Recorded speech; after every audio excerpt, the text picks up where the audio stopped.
Murray, good morning. Morning, guys. And welcome into the studio. Thank you. Nice to be back. It is nice. You always come in and see us when you release something. Thank you. Yeah, I know. I know, we're just up the road from you though. You're still living in Byron? Is that where you are?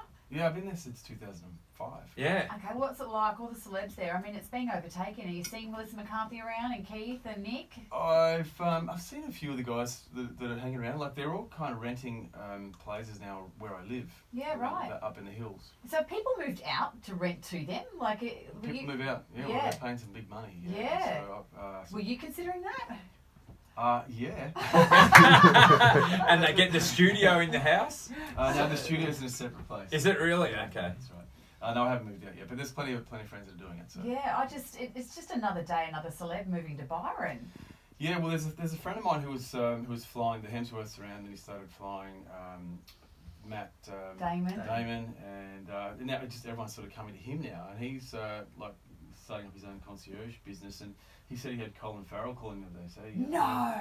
Can you find me a place to live? Just need 2 weeks down there. Can you find me a place? So he's like, yep. And then I think other people are going, can you help me buy a place? Yeah. Like, he's becoming an agent. Well, it's because How good is that? everywhere in the world can't do anything. Yeah. So why not come down here and get the movies made here and do everything you need to do? I think there's been some sort of deal with the government for the next 10 years that the Wow. movie industry is going to sort of come in here and do a lot more stuff. So what's it doing for the locals?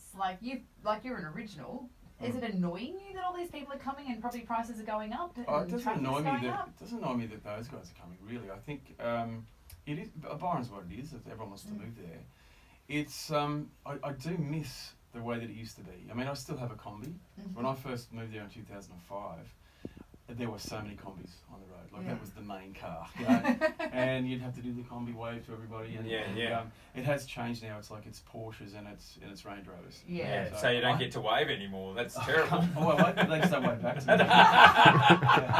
It's not like get out of my way. But if you think about it, your combi would be worth about as much as one of those Porsches now, right? Because they're so expensive to buy. Yeah, I bought my combi for $4,000 back in '96. Do you refurb it though? A little bit. Yeah. Not fully, but it's probably worth about 40,000. Yeah, a done-up combi, like a fully Renault combi, is probably up to about 60,000, 70,000. Wow. Split screens, the old split screens, they're anywhere up to 150,000. That's So you've still got that combi? I've still got it. Yeah, mine's the 77, so it's the last model before they went to the kind of the corner. Does edges. it reach 100 easy? Mate, it goes like about 130. Does it really? It takes 3 days to get. Remember a time though they didn't actually it wasn't about speed in a combi van. Yeah. I don't think it's ever been about speed in a combi van. No, but like even maybe over not for you guys, 100. but for me, it's very important to go fast. Is it? The motors are designed to rev really high and they can sort of go quite fast. And I put a stereo in my combi, and I used to do gigs in it, and that's why I bought it. So it was like my security van. I could put my PA and my guitars. Yeah. And I was driving down to Melbourne one time, did some shows from Brisbane.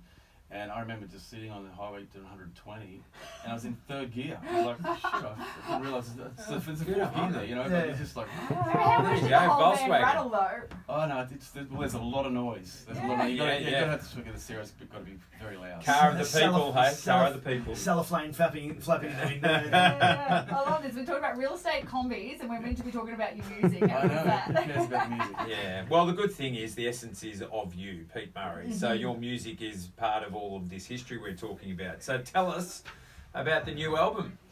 Yeah, well, it's an EP, guys. It's a 6-track EP. Extended play. What I've done is I've done 2 EPs, and then the idea of that was to have in the title, which I won't tell you the second one yet, but the title, it's called The Night at the moment, but that will blend into the second EP. We're just going to call The Day? No, but everyone says that. Is it like wake up? No, I'm not going to tell you guys. The morning after. So that'll blend into an album, but the album is kind of old school these days. So to put an album out, it's not People worth don't it. do So it. that's Oh, well, why you've still got a it's- combi, so... Yeah. But is it because you put a lot of work into it, and then some of those tracks might never really take flight? Well, okay, because a lot of it's with you've just still got radio, of course, but you've got the streaming is another area where the album dies there. You know, Okay. you can kind of get like 3 singles you put out. then anything that comes out after those 3 singles is instantly old. So you've got less chance of getting pushed onto playlists because of those. Wow. The songs are considered old straight away. It's good education. So look, I guess any young muso that's doing that kind of needs to understand that maybe you do an EP or even just drop singles, and then you've got chances of getting onto playlists. I love that you say any young artist. Any young artist probably knows that already, and they're probably thinking, "What's an album?" You know. Well, that's You mean I've got to write 10 songs? that level already? Yeah. All right, and you're like, I know you've got a couple of kids. Are they starting to get into the music biz as well, like you? My eldest son Charlie, he's starting to play guitar, and he's getting quite good at it.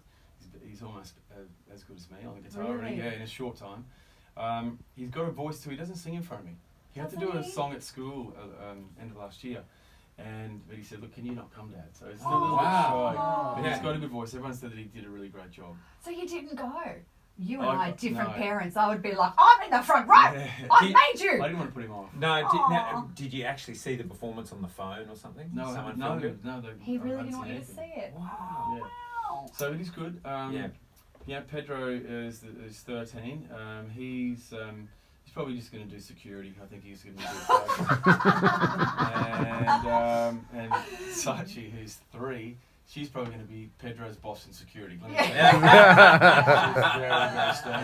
Very, very independent. And we've got another baby on the way, guys. We're due on June 10. Congratulations! Oh, my son was born on June 11, so you're going to have a good kid. Yeah, let's hope, because Sachi's really giving us a hard time The young gun. So you're in the thick of that. You've got a pregnant partner, and you've got an EP on the coming out, and that means you're gonna have to go out on the promotional tour. You're a smart man. You're going out on the road. No, look, I've planned this. You've planned it I all. was born yesterday. When's Blues Fest? It's Easter, right? Because you drink blues, yes, aren't you? It's the first week of April. Okay, right. Yes. April, May, June. Yeah. All right. So she's gonna be heavily pregnant, waddling around in But gumboots. at least it's not far from home. It's close. Yeah. Just down the road. Yeah, I'll be back later, doll. But it's good. Blues Fest is going She's on. my driver. That's why I'm bringing her.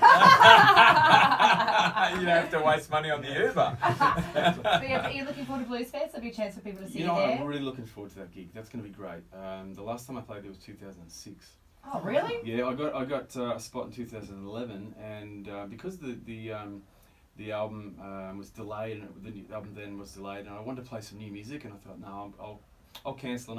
Anyway, the place had sold out. The festival sold out, but I still said, look, I don't want to do it, and so the promoter, Peter Noble, was like, great, I don't need to pay you anymore. So Oh, really? I thought they would have been upset. No, it's fine. But so that was just easily replaced, and I just haven't had a chance to get back there again. So I'm very excited about it. Well, it's an all-Australian lineup. It's going to be It's sensational. got to be. It's got to be, but it's fantastic. Yeah, anyone who's anyone in the music businesses, Australian music business is going to be there. So that's great. Are you all jostling for stage position? You're like, no, well, I want to go on at 7:30 on Saturday night. No, we don't get that chance They tell you. Yeah, they tell us. Yeah, and what about your combi? Will you be there in your combi? That how you get there? I don't know. I don't think Mira can drive my combi very well. My wife. Belly's too big for the steering wheel. So how many songs in a set, say, at Blues Fest? I think I'll be doing probably over an hour, anywhere from an hour, 15 hours to an hour and a half. Gotcha. And so you'll incorporate new and old together with the music? Yeah, I believe I'm headlining the final day. Oh, wow. That's the Monday. God, you're humble. Yeah. Wow. Okay, so here we are saying you're going to fight over and you're like, no, I'm Yeah, not no, the I'm final headlining. day. Sounds good, Did doesn't I it? just say that? Yeah. Oh, well, maybe I said it and I sounded very much like you. That's why we actually love you. Stay humble no matter how big you get. Well, you've got the brand new EP. It's called The Night. It's 6 tracks. I had to listen to it the other day, and we were saying off air, I'm a fan from way back from Feeler. And this album sort of, pardon the pun, but feels like the first album. It does. Yeah, I've really kind of focused a lot on the lyrical content on this album, and I think when Feeler came out, Feeler had a little bit of melancholy to it, which probably what everyone loved that, and connected to it. Not the whole album, and I tried to avoid that so much. I tried to, I wrote songs like Opportunity, which was very positive and uplifting, and what moving forward with your life and making changes, positive changes. Better Days is still another song that's very positive. Yeah. And I was just trying to get away from anything that was just like related to Feeler because it's such a big album. Yeah. And I kind of relaxed on that now, and I kind of feel like this stuff is a little bit more similar to what that does is. Very heartfelt. Yeah. Very heartfelt. And also feel I made a lot of money and we've got bills to pay, yeah? Yeah. Yeah. I love that. You got a baby on the way. I need it. I feel ya. Alright, so what song are you going to play for us this morning? I'm going to do If We Never Dance Again. Nice. This is Pete Murray from the EP The Night at 1029 Hot Tomato. Pete Murray, thank you very much. You want to play? I'll give you.